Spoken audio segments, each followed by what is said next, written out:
Folks around the world still talking about Harry Kane's ridiculous midfield chip against Juventus the other day. But as we look at his numbers over the last 4 seasons, you'll see a slight dip in goals. Of course, obviously there was the injury issues at the end of last year. Let's bring in Stewart Robson here. Stewart, do we just put it down to the injuries, or do you have any concern that Harry Kane may not be able to reach the peaks we saw in 2016 and 2017?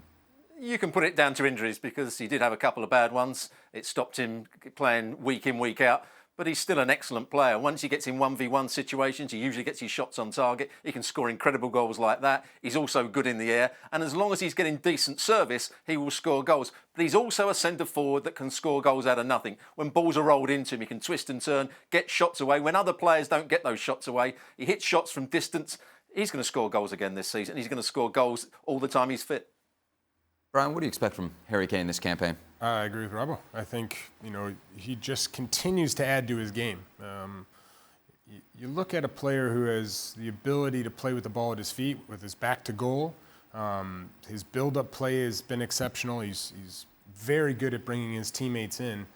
But his ability to score goals is just so much fun to watch because, as Robbo pointed out, he scores different kinds of goals. It's not like, for someone like myself, it would come from the penalty area, and it would have to be part of the service. He can make his own goals.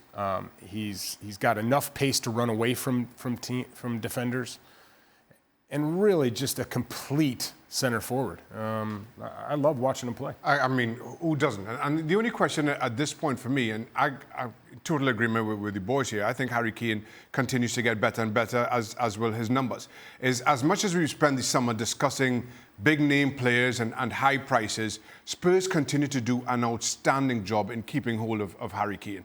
Time and time again, during the course of the last 2 seasons, I expected big clubs to come in with big money bids for Harry Kane and prize him away from Spurs. Everybody has their price. As Spurs fans, let me know what they thought about that opinion. And yet still, somehow, Harry Kane continues to believe in Mauricio Pochettino and everything that's happening at Tottenham Hotspurs, and for me, continues to get better and better. If I had all the money in the world and needed a striker, there's only one place I was looking. Spurs have been spending some money of late, £60 million on Ndombele from Lyon. Stewart, people are saying this is the piece that Spurs needed. You agree? He's an outstanding midfield player. And the one thing I like about him, when I saw him last season for Lyon, he's got the ability to turn and twist and then play the next forward pass. Too many of Spurs midfield players, as we saw in the Champions League final, when the ball's played into them, they can only go one way. They can go backwards. If they've got turned, they can go into their fullbacks, but they can't actually get turned when they're put under pressure. Ndombele changes the face of the game because he can get turned and suddenly he's playing balls into the front, or he can run with the ball. And that's hard to defend against. And if he can do that for Spurs this season, they will be a much more penetrative side when they've got the ball in midfield. And the back players will be happy passing it into that midfield area. So he's a great signing, I think.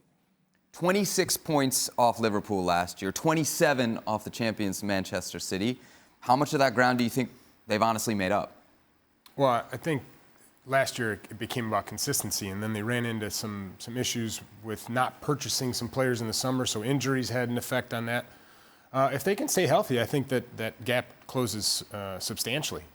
Having said that, they still have a not as deep a side as you would want, knowing the amount of injuries they had last season. Listen, all things being equal, I don't see that gap closing an awful lot.